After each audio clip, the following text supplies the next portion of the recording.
This is Shannon Cawthorn, or Bear as most folks know me, and I'm the Godi for the Sheltering Hall Kindred here in New Hampshire. And this is Yule. This is the culmination of Yule, the winter solstice. It's our most holy holiday. And I wanted to take some time today to just share a little bit about how we celebrate and to give voice to some of the things I'm grateful for. I'm going to be starting the work necessary here for celebrating the holiday, and that's things like cleaning out the fireplace and getting the hearth swept so that we have a fresh hearth and a fresh fireplace to start a new fire to welcome the new year with. And we will keep that burning all night long. We will keep that flame going until sunrise, if not past. That's one of the first things that we do. The pottage that's been on the stove for a couple of days now that has fed us will get thrown out, and a fresh batch will be started, and that will be the token, the symbolic starting of the new year and bringing new and fresh things into our lives. We'll also be setting out a mug of beer for Thor to honor him on this night, because we are a very craft-oriented family. And so we'll set out a mug of beer specifically for Thor and ask him to bless our endeavors for this coming year.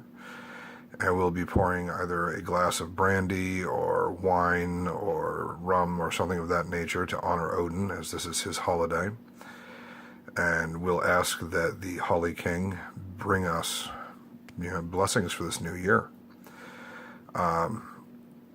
We will also have out desserts, little finger foods, snack things, something sweet, something to lighten the spirit, because this is the shortest day and the longest night, and having things out that remind us of the good times, the happy times, the healthful times when it's dark and cold is nourishing for the spirit, not just the body.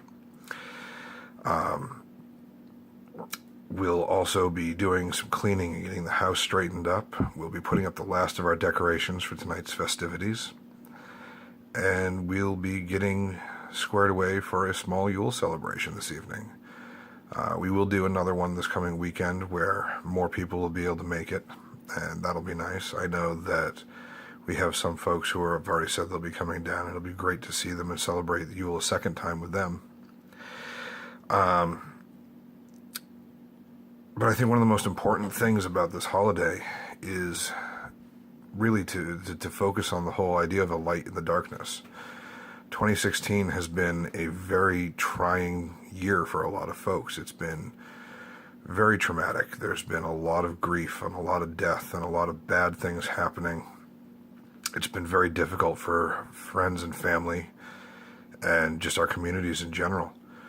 So this is the darkness, all right? This is the metaphoric darkest time, and we need to remember that there's a light in there, and that light will burn brightly if we keep feeding it.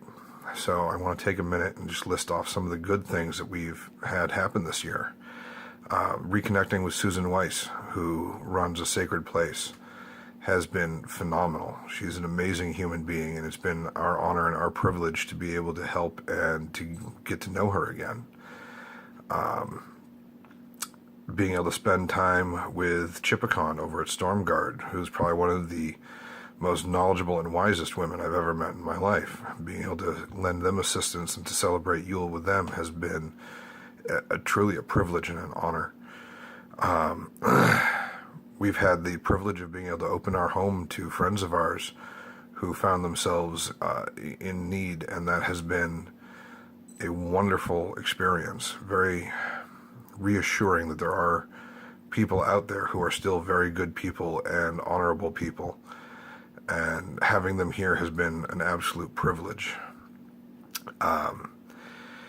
We've managed to stumble across folks who have been looking for a place to belong, and I'm hoping that they've managed to find that here with us.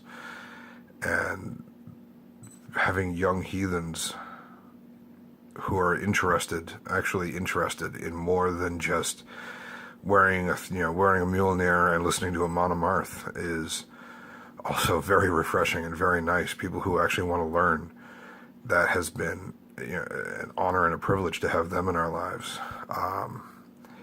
We've just had really good friends this year who have been there and who have helped us and who have been reliable and honest, decent, honorable people. That's been a blessing.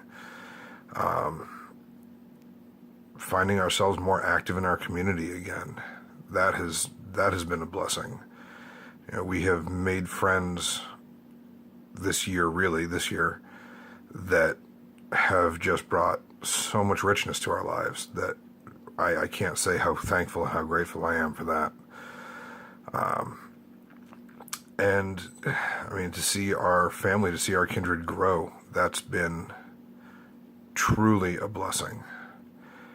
Being able to see my grandson, not as much as I would like.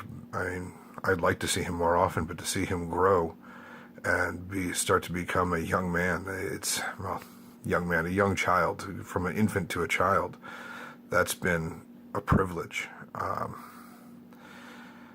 To see my children grow and change and mature as time has gone on, that has also really enriched my life, and I'm incredibly grateful for it.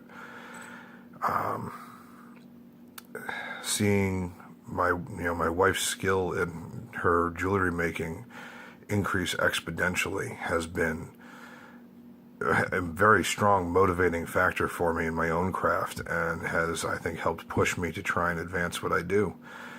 And to see the response from folks over seeing me be practicing traditional skills and seeing my friend Jean practice traditional skills, the enthusiasm for that has been incredible, and that's just made me immensely happy. So I guess all in all, I would say that 2016 has been a better year than I would normally want to give it credit for. But now that I sit and think about it and really focus on these positive things, there's been a lot of richness that has come into our lives. And we'll take some time and celebrate that this evening, and hope that 2017 is just that much better, and that it will bring more of these blessings into our lives and allow us to bring more into other people's lives. And that's really what we're going to focus on this evening. And that'll be our celebration. So, I hope to see you all soon. I hope you have a wonderful Yule. I hope you are warm and happy and healthy and safe. Hail. Be well.